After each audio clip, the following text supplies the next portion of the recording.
who has had an unbelievable and amazing impact in hip hop and R&B as we know it. We have the legendary Mark Money Green. Mark is a founder of Celebrity Talent Agency Inc., the chairman of artist relations at the Hip Hop Museum, and the general manager of Lehman Center of the Performing Arts.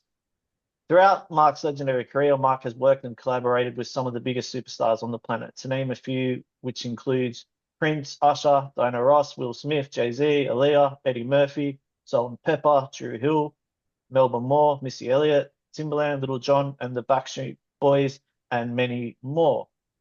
Mark has released his new and incredible book, The Show Must Go On, Backstage Stories of a Hip Hop Agent, which is now available to order online through Amazon and his website. Welcome to the legendary Mark Green, and thanks for coming on the podcast. Thank you so much, Nick. Glad to be here. Welcome. All right, let's jump straight into it about your book. Tell me about that and how that transpired. It's amazing. What was that? I didn't catch the first part. Tell me about your amazing and insightful new book, The Show Must Go On. Well, Nick, my book tells my story from the beginning, me being paralyzed and being able to walk again. Then I jumped right into basically where hip hop almost started. It was 1977. I was approached by a DJ to be in the Battle of the DJs in the Bronx. And during that time, that was the first time I actually heard rapping, and I was totally blown away by it. I was so excited. I went home that same night and wrote my first rap, and that weekend I became ghetto famous in my neighborhood. Incredible. And what can people that obviously buy it, purchase it, what can they get? What insights would they be able to get from that? Well, the thing, Nick, my book really demonstrates what it was like coming up in the early 80s and hip hop, the beginning of hip hop, where it started. You will get the stories to find out what it was like. Of course, there was also the drug area as well in the 80s. So there's a lot of, you'll see some implications of drugs and everything else that happened in hip hop, the early days of hip hop. But I think for the readers, the stories that you're going to enjoy is how it really got started. The things that we kind of went through, the little bit of money we were making, like 1,500 a show, and just see the overall view of how hip hop was kind of created and started. Amazing.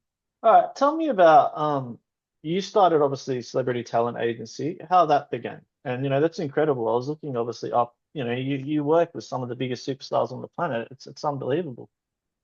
Yeah, my agency really came out of default one year. I was out of work. I had worked in the record business, worked as a manager and everything else. I had no job. And one day a guy called me. He said, "Hey, can you book Freddie Jackson, Charlie Wilson, Gap Band, and Keith Sweat?" And I did. I wasn't an agent anymore, but I had the connections. So I made those connections. I made $10,000 off that booking. And right then and there, I said, I have a job, so let me just start a booking agency. So I took that 10,000 and got a couple table desks and phones, and that's how it all started. And it's been going on now 26 years I'm going on with that Incredible. business. That's incredible. And tell me about being the chairman of artist relationships at the Hip Hop Museum, and more importantly, what does that mean to you? Well, it was an honor. It was, I had been working at the museum probably for about 2 years, and there weren't really any titles. I was just contributing, my knowledge and what I knew. When I was actually the attorney for the museum, who also lives in Sweden, he suggested that I become the chairman of the artist relations because of my relationships with all these artists. Back in the early 80s, Nick, I had opportunity to work with everybody that was coming up. So it was easy for me to transform into becoming an agent in my own company because everybody knew me. They worked with me during the Fresh Fest and all those beginning shows back in the day. So it was a no-brainer. So to be able to be the chair of artist relationships was not a problem for me, and I'm honored to have that position. Yeah, it's incredible. And you were the executive, record executive, music executive. How did you think that shaped your career, and how did you enjoy that? I'm a planner, Vic. So, one thing I did was I kind of planned out my career. Although, you didn't actually go step from step. There was always some type of backslide or something that would stop you from getting to where you want to go. But it was at a time where I had already was on the road with Boogie Boys, and I had just finished I'll Be Sure, and I was offered to be the road manager for Heavy D and the Boys. And at that point, I had already spent like 2 or 3 years touring, and I was like, no. I turned it down because my desire was to get into the record business. And I finally got in there, blood, sweat, and tears, and it was kind of amazing and it definitely journey that you'll read about in the book because some of the things that you see that happen and how I got in there and what I had to deal with would definitely blow your mind. Yeah, incredible. And looking back at your career, you've obviously been to some of the biggest events, or you've been a part of them anyway. What are some that stand out and that you can share with us? I was just telling a friend the other day, one of the Sugar Hill Gang guys, I ran into him in the supermarket. And I was telling him, we were talking about, artists and people taking dates for lower money or less money. And I explained to him, I said, when I started managing Grandmaster Flash, we started touring the world. I went to 17 countries with him. He's probably been to over 100. But what really blew my mind was that we would headline festivals. I'm talking about in London, UK, Germany, France, but we were getting paid the least amount of money.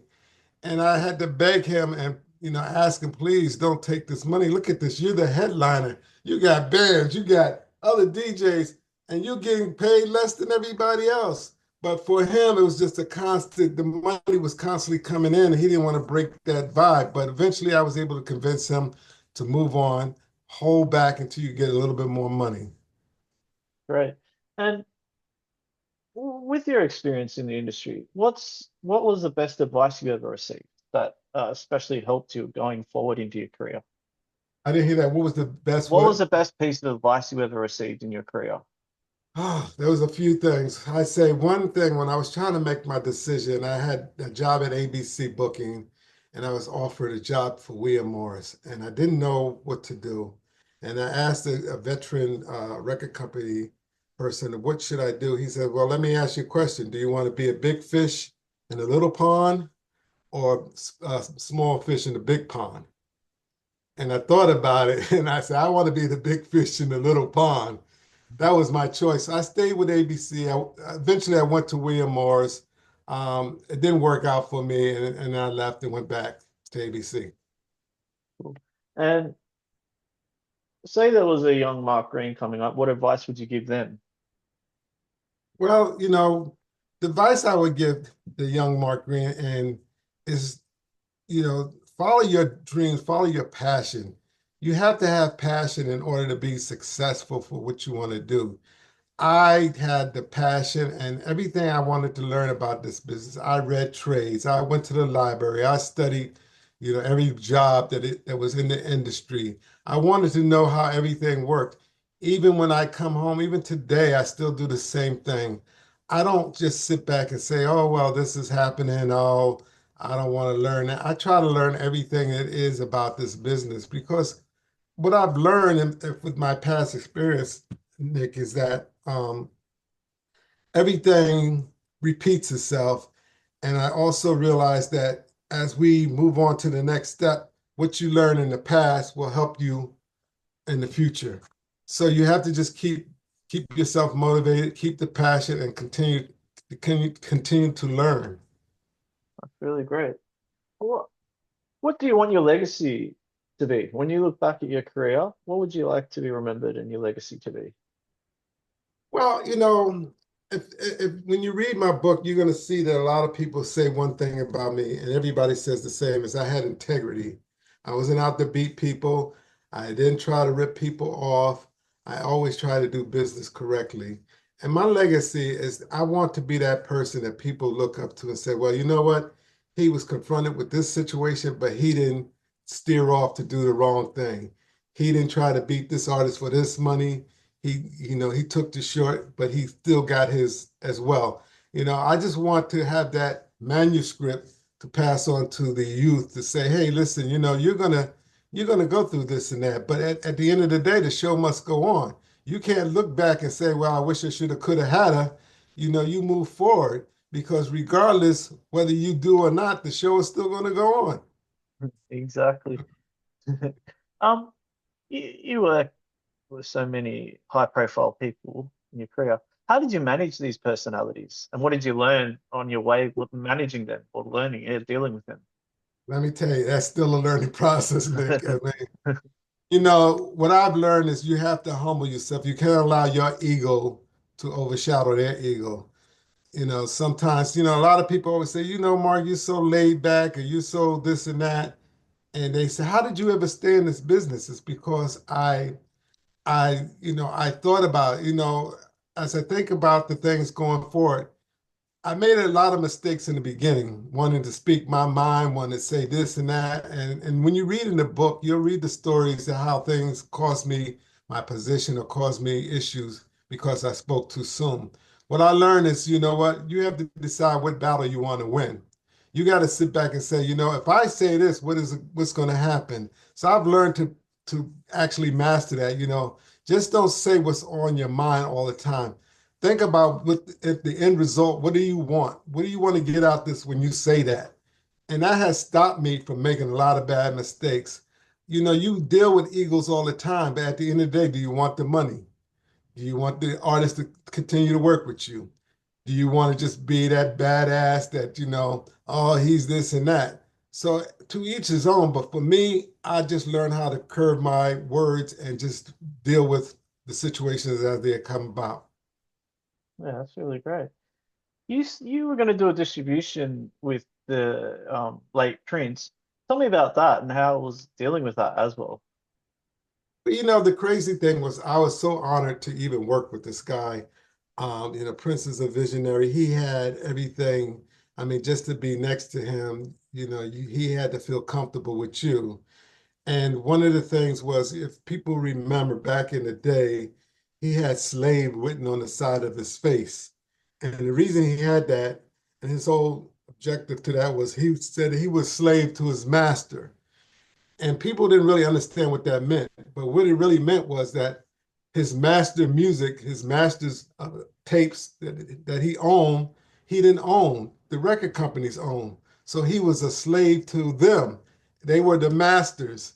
They were his masters. And that's how that whole terminology came about. So eventually he said, you know what? I'm tired of this. I want to start and do my own. He reached out to his attorney, who reached out to me and said, listen, I want to start my own distribution company and label. I want to be in control of my own destiny. I don't want to depend on them. I don't want them to own my masters. I don't want them to own anything. I want to do it myself.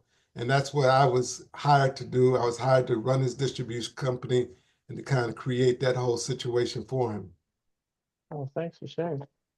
With the specifically, let's go hip hop and R&B industry. From when you first started to where it is now, how do you think it's changed, and do you think it's got a lot better as well?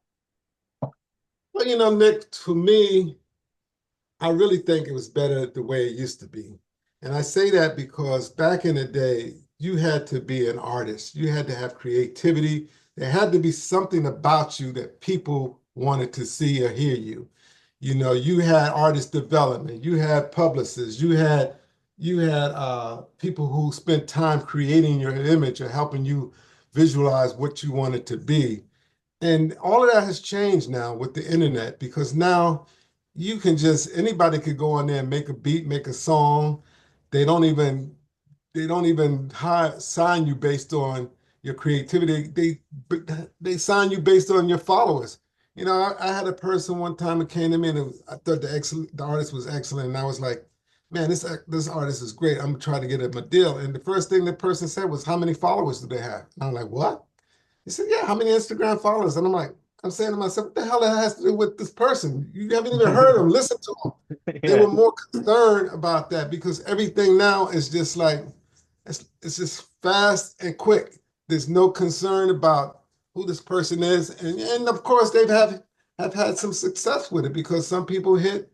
But if you look at all the people that are out there, you look at the streaming business, you hear artists now, I got 23 million streams and I got a check for 100,000, I mean, a check for $10,000. It doesn't make sense. How? how, in short, is the money compared to back then, compared it is to now? So what you just mentioned with the streams, was it bigger money versus how many streams it was back then, or how like a CDs or DVDs? Well, back then it was the record companies were the pimps, because basically they would advance you, say, 400,000, $1 million. And again, that was an advance, meaning that they're going to give you this money. You say, hey, I need 2 million. Okay, I give you 2 million.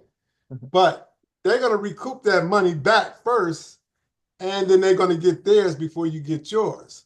Where now it's like whatever you sell, but you don't have that manpower, that person to push you out there to create the image, to have that fan base that you really need. Everything is pretty much like, oh, have you heard this person? Yeah, oh yeah, I like his music, blah, blah, blah. But it's not really developing a fan base. You're developing a follower. Yeah, really, that's really great insights. What's your biggest regret of your career? My goodness, there's a couple.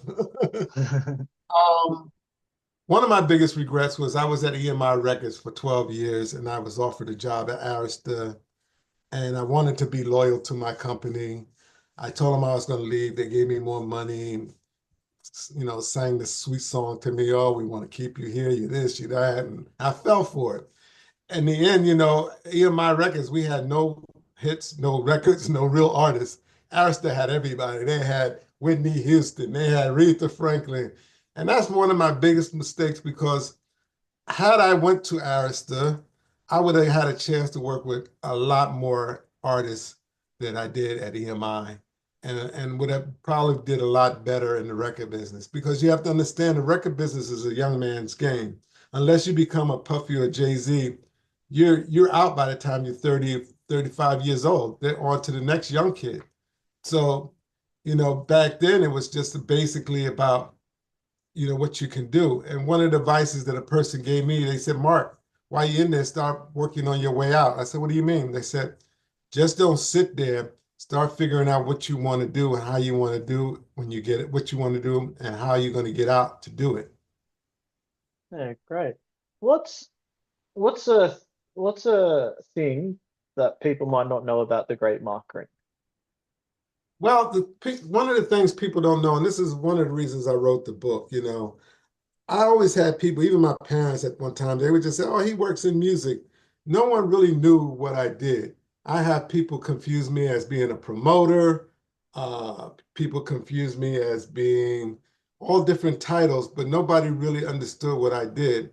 One of the things I really wanted people to know, and I have to give thanks to Master G because he finally talked about it. And, Nick, in the beginning of 1977, I heard rap for the first time.